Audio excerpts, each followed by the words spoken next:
Hello hi everyone. मैं Sangeeta expert YouTube channel पर आप सबका स्वागत करती हूँ। आज मैं आप लोगों के लिए ये बाजार वाला टॉपिक है ये लेके आई हूँ और ये बाजार वाला टॉपिक है वो आज आपको मैं बता रही हूँ। ये आपके बीए पार्ट थर्ड ईयर में चलता है जो सेकंड पेपर के रूप में है और ये नेट का भी टॉपिक है और साथ में एमए होम साइंस के अंदर भी ये काम आने वाला पेपर है।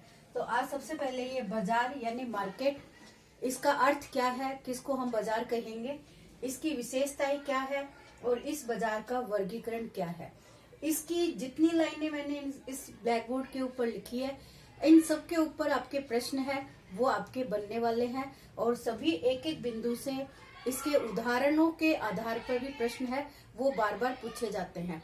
तो आज मैं आपको यही बाजार वाला टॉपिक है ये आपको मैं एक्सप्लेन कर रही हूँ कि बाजार किसे कहा जाता है, बाजार यानी मार्केट का अर्थ क्या है। तो बाजार में मैंने एक परिभाषा लिखी है, बुक्स के अंदर बहुत सारी परिभाषाएं हैं आपको इसके बारे में मिलेगी। तो यहाँ पे चैपमैन के अनुसार मैंने ये एक परिभाषा लिखी है जो बता रहा है कि बाजार शब्द से तात्पर्य किसी स्थान विशेष से नहीं है बल्कि इसका तात्पर्य वस्तु या वस्तुओं तथा क्रेताओं एवं विक्रेताओं से संबंधित होता है।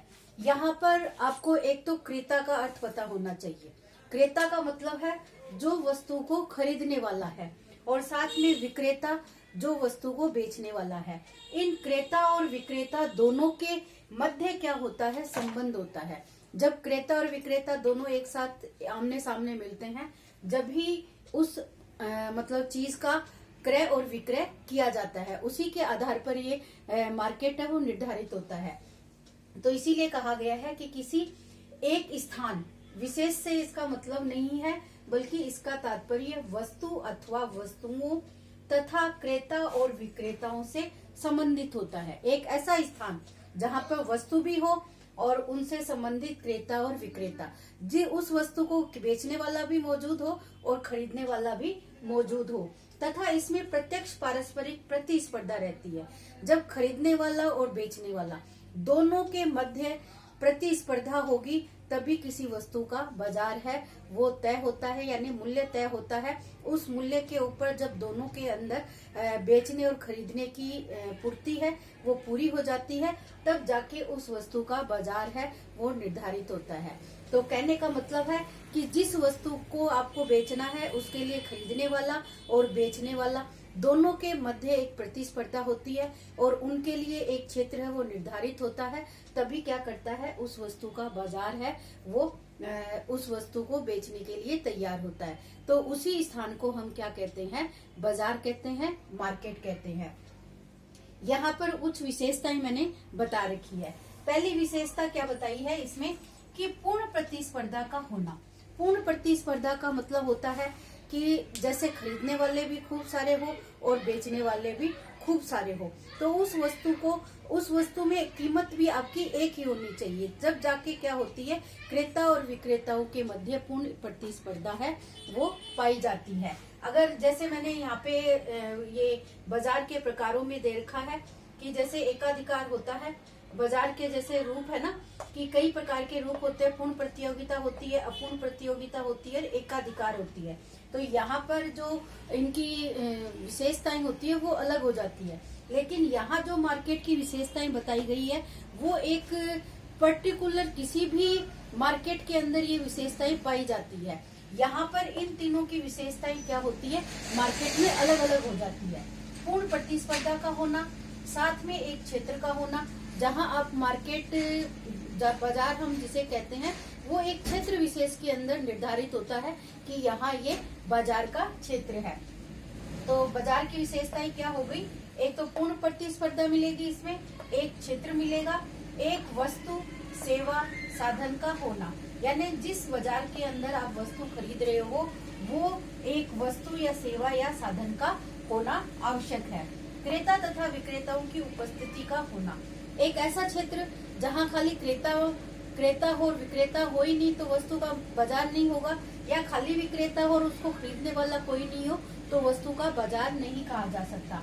इसलिए खरीदने वाले और बेचने वाले दोनों की उपस्थिति का होना आवश्यक है एक बाजार के अंतर्गत। वस्तु सेवा साधन का एक मूल्य होना, यहाँ पर एक मूल्य का निर्धारण है कि कोई वस्तु जैसे 10 रुपए किलो के अंदर मिल रही है, तो वो बाजार में आप किसी भी स्थान के ऊपर जाके देखोगे तो वो वस्तु आपको 10 रुपए किलो के अंदर ही मिलेगी। तो इसलिए वस्तु का एक जो बाजार की मुख्य विशेषताएं होती है, वहाँ क्या होगा, वस्तु की जो कीमत है वो एक ही होगी।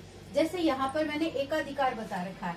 एकाधिकार का मतलब होता है बाजार में जो विक्रेता है, यहाँ पर विक्रेता क्या मिलेगा, आपको एक ही मिलेगा, एक ही मिलेगा। तो ये आपका जो एक मूल्य है, ये वाली धारणा यहाँ पे नहीं होगी। यहाँ विक्रेता की इच्छा के अनुसार वस्तु का मूल्य निर्धारित होगा। वो हो सकता है एक वस्तु को 100 रुपए में बेच दे, एक वस्तु को वो 200 रुपए में भी, उसी वस्तु को वो 200 रुपए में भी बेच सकता है। तो यहाँ एकाधिकार जिस क्षेत्र के अंदर, मार्केट के अंदर किसी भी वस्तु का है, तो वहाँ पे वस्तु की जो कीमतें होती है वो अलग अलग होती है। लेकिन जो एक सामान्य बाजार होता है, उसके अंदर ये पाया जाता है कि चीनी जैसे आपको 40 रुपए किलो मिलेगी, तो आपको मार्केट में 40 रुपए है किलो मिलेगी। अगर चीनी की क्वालिटी में थोड़ा बहुत अंतर है, तो आपको 1-2 रुपए कम या ज्यादा देखने को मिल सकता है। तो एक बाजार के अंदर आपको ये 5 विशेषताएं हैं, इसका पाया जाना जरूरी है। अब आगे हम देखते हैं कि बाजार का वर्गीकरण क्या है। बाजार का वर्गीकरण कई तरीके से है, और बाजार के वर्गीकरण के ऊपर आपका निबंधात्मक प्रश्न है वो पूछा जाता है।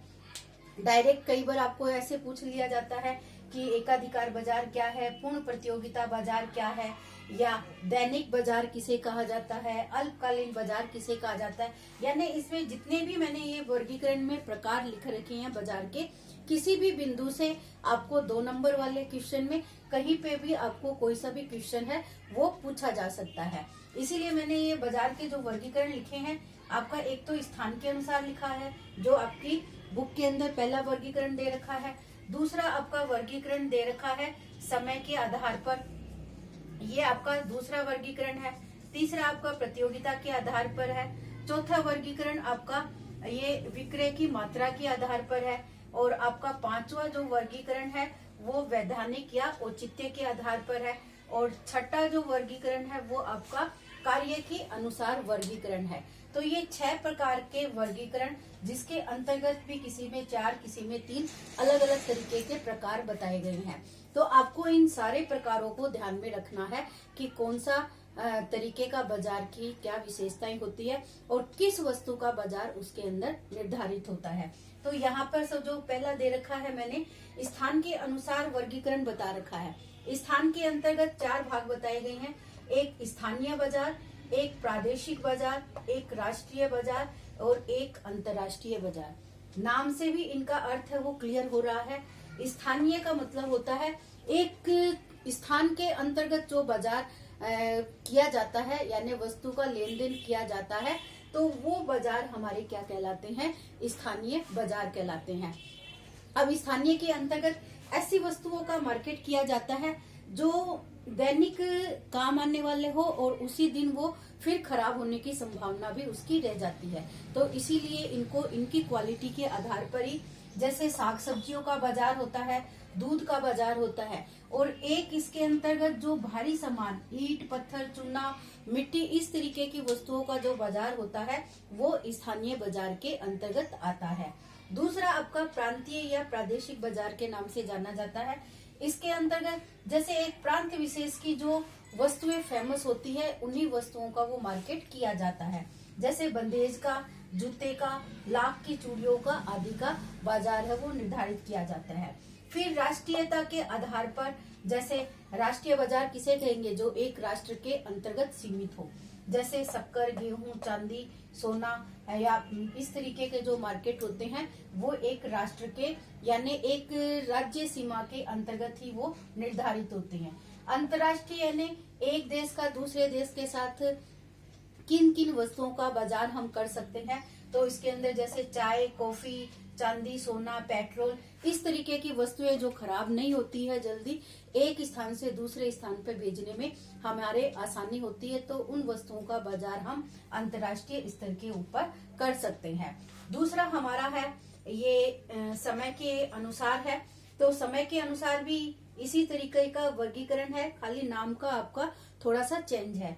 एक तो दैनिक बाजार, दैनिक बाजार का वही मतलब हो गया जो दैनिक हमारे रोज काम में आने वाली चीजें होती है, अंडा, मांस, मछली, मुर्गी, इस तरीके के खराब होने वाली चीजें होती है, इनका बाजार डेली होता है। डेली हमारी सब्जियों का बाजार होता है, डेली हमारे दूध का बाजार होता है। तो ये जो सारी चीजें आती है, इस तरीके के बाजार को हम दैनिक बाजार की श्रेणी के अंतर्गत रखते हैं।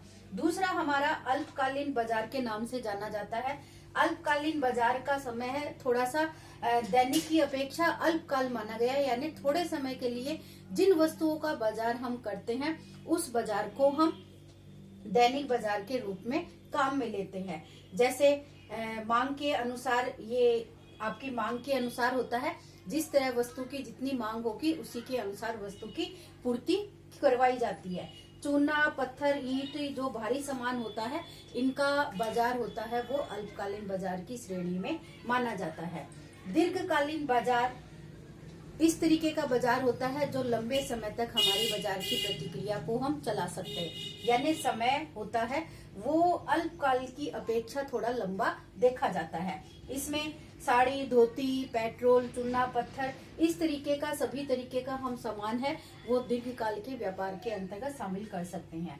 अति दीर्घकालीन, जो दीर्घकाल से भी लंबे समय तक जो व्यापार हमारा करवाया जाता है वो हमारा अति दीर्घकालीन व्यापार के नाम से जाना जाता है। सोना, चांदी, पेट्रोल, इस तरीके के मार्केट को हम अति दीर्घकालीन बाजार की श्रेणी के अंतर्गत रखते हैं। तीसरा हमारा प्रतियोगिता के आधार पर आ जाता है, जिसमें पहला है पूर्ण प्रतियोगिता। पूर्ण प्रतियोगिता का मतलब ये होता है जहां क्रेता, यहाँ पे मैंने जो आपको बताया है कि क्रेता और विक्रेताओं की उपस्थिति का होना, यहाँ क्रेता और विक्रेता अधिक मात्रा में होते हैं, तो उस बाजार के अंदर जो स्थिति होती है वो पूर्ण प्रतियोगिता की होती है। यहाँ एक वस्तु पाई जाती है। जो मैंने यहाँ पे विशेषताएं लिखी है वो इस मार्केट की विशेषताएं हैं, जहाँ पर एक वस्तु और एक कीमत का निर्धारण किया जाता है। उसी बाजार को हम क्या कहते हैं, पूर्ण प्रतियोगी बाजार की श्रेणी में रखते हैं। यहाँ पर एक मार्केट मैंने क्या दिया है, एकाधिकार दिया है। एकाधिकार का मतलब होता है जिस मार्केट के ऊपर, जिस बाजार के ऊपर एक ही व्यक्ति का अधिकार होता है, वो अपनी इच्छा से किसी वस्तु की कीमत को निर्धारित करता है, तो उस व्यापार को हम क्या कहते हैं, एकाधिकार का व्यापार कहते हैं। अपूर्ण प्रतियोगिता, अपूर्ण प्रतियोगिता का मतलब जिसमें हम इस बाजार की का बिल्कुल ये थोड़ा सा उल्टा ही रहता है। यहाँ पे अपूर्ण प्रतियोगिता होती है, प्रतियोगिता पूर्ण रूप से नहीं पाई जाती है, क्योंकि खरीदने वाले विक्रेताओं की संख्या और जो खरीदने वाले क्रेताओं की संख्या और बेचने वाले विक्रेताओं दोनों के अंदर सामंजस्य है वो पूर्ण रूप से स्थापित नहीं हो पाता है, दोनों में असंगतता पाई जाती है। इसीलिए इस बाजार को हम अपूर्ण प्रतियोगिता के नाम से जानते हैं। लेकिन पूर्ण प्रतियोगिता की अपेक्षा ये मार्केट है वो ज्यादा हमें देखने को मिलता है, क्योंकि मार्केट के अंदर सब अपनी अपनी तरीके से कीमतों को वसूल करने का प्रयास करते हैं।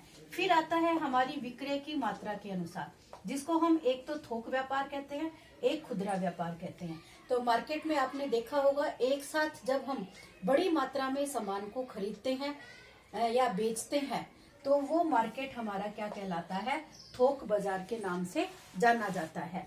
और थोक बाजार वाले व्यक्तियों से ही खुदरा मार्केट चलता है। यहाँ से ही पहले जहाँ सामान का उत्पादन होता है वहां से थोक के रूप में वस्तुओं को खरीदा जाता है, और फिर जो खुदरा व्यापारी होते हैं, इन्हीं खुदरा व्यापारी थोक व्यापारियों से थोड़ा थोड़ा सामान लेकर अपने मार्केट को चलाते हैं। तो इस तरीके से एक के बाद एक जो प्रक्रिया होती है हमारी, और इन खुदरा व्यापारियों से जो इनसे छोटे डेयरी वाले होते हैं, फेरी वाले होते हैं, वो इनसे सामान खरीदकर वो अपनी और शाखा को चलाने का प्रयास करते हैं। तो वो जितनी प्रोसेस के अंदर ये प्रक्रिया गुजरती है, वस्तु की कीमतें उतनी ही ज्यादा बढ़ती हुई आपको दिखाई देगी। तो थोक व्यापार होता है, और फिर इसी से ही आपका खुदरा व्यापार है। खुदरा का मतलब होता है छोटा छोटा, थोड़ा थोड़ा करके हम सामान किसी चीज का खरीदते हैं, और थोक के रूप में हम बड़ी मात्रा में किसी वस्तु को खरीदते हैं। इसके बाद आता है आपके कार्य के अनुसार जो बाजार चलता है। सामान्य बाजार, विशिष्ट बाजार, नमूने के द्वारा बाजार और श्रेणीकरण के द्वारा बाजार। आपने बाजार में अगर आप सामान खरीदने गए होंगे तो आपको ये अलग अलग तरीके के प्रकार देखने को मिलते हैं। सामान्य बाजार हम उस बाजार को कहते हैं जहां एक ही बाजार में विभिन्न प्रकार की वस्तुएं आपको एक साथ मिलती है। जैसे मार्केट के अंदर लाइन से जो दुकानें होती है, वो आपको एक बर्तन की दुकान मिल सकती है, कपड़े की मिल सकती है, एक जूते चप्पल की मिल सकती है, एक सब्जी की मिल सकती है। यानी उसका कोई प्रोसेस नहीं होती है। वो मार्केट के अंदर अपनी दुकान किसी भी चीज की है, वो किसी भी जगह पे बना सकते हैं।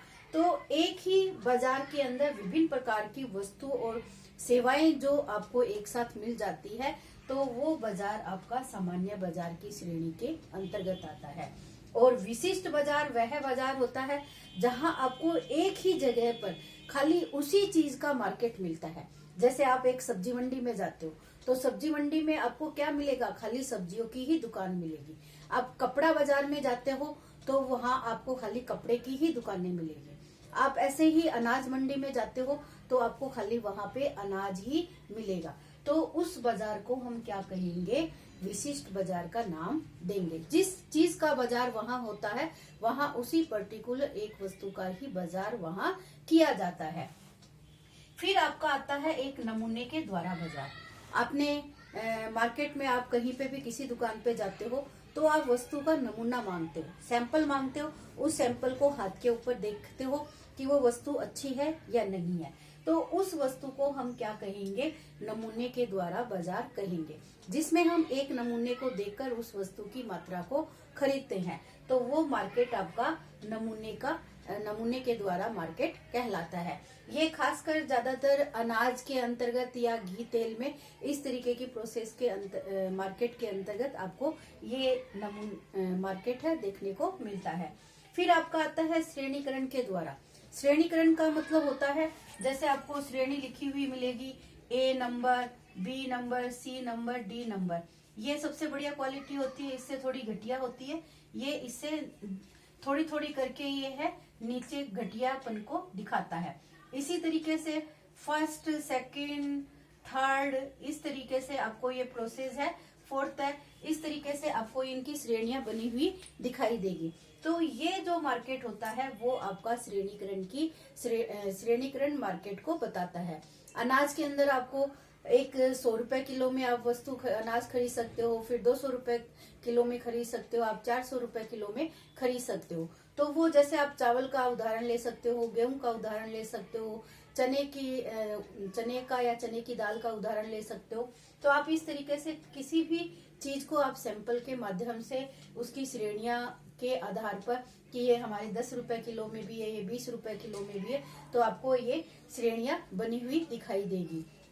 तो इस आधार पर हम पूरे बाजार का क्या करते हैं, ये वर्गीकरण कर सकते हैं। और इसी वर्गीकरण को हर बच्चे को ध्यान में भी होना चाहिए कि किस मार्केट के अंदर किस तरीके की प्रोसेस चलती है और हमें मार्केट के अंदर किस कैसे वस्तु और सेवाओं को खरीदना और बेचने की आवश्यकता होती है।